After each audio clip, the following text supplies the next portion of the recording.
Every gardening calendar tells you to plant in spring. The implication is that if you miss spring, you miss the window, that the growing season is a single opportunity that opens in April and closes before the heat of summer arrives. This is wrong in a way that costs gardeners a full second harvest every single year.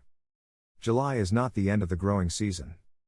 For the right crops, planted with the right understanding of heat tolerance and fast development, July is a starting line, one that leads directly to an autumn harvest of vegetables that are, in many cases, better quality than anything grown under the stress of peak summer heat. The crops you plant in July are not the same crops you plant in April, and understanding the difference is what separates a productive late-season garden from a failed one. Cool season crops planted in July will bolt immediately in most climates. The day length and soil temperature signal to them that flowering, not leafing, is the priority.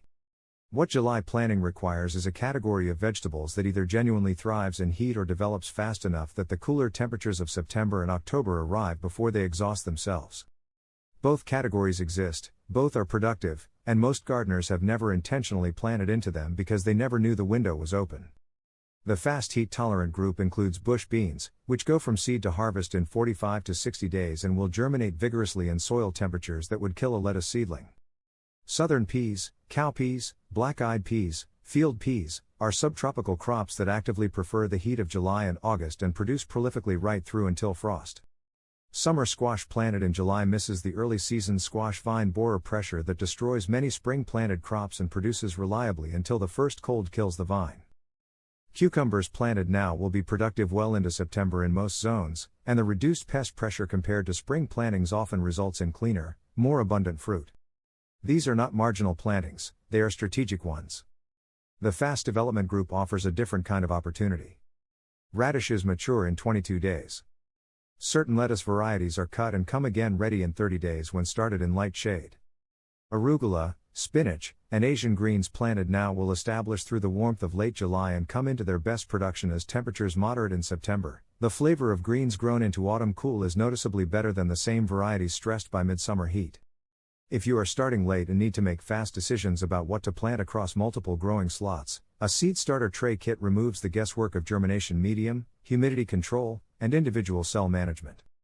The Z-Dix 6-set seed starter tray kit, 90 cocoa coir pellets, adjustable humidity dome lids, essentially a mini greenhouse for each batch, gives you germination conditions that compress the establishment phase significantly compared to direct seeding into hot, dry summer soil. Cocoa coir retains moisture evenly without waterlogging, which matters more in July heat than in spring, when ambient moisture is more forgiving. The link is in the description, and if you are trying to start multiple crop successions simultaneously, which is exactly the right strategy for maximizing a July planting, having trays ready means you are not waiting on germination to slow down your succession schedule. July sun presents a problem for young seedlings that spring planting does not. Soil surface temperatures in full sun during July in most of the continental United States can exceed 140 degrees Fahrenheit, hot enough to kill seedlings at the soil line even when air temperatures are manageable.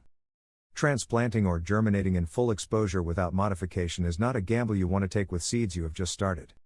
Shade cloth during the establishment period, specifically the first 2 to 3 weeks after germination or transplanting, reduces both air and soil surface temperature enough to move survival rates from unpredictable to reliable.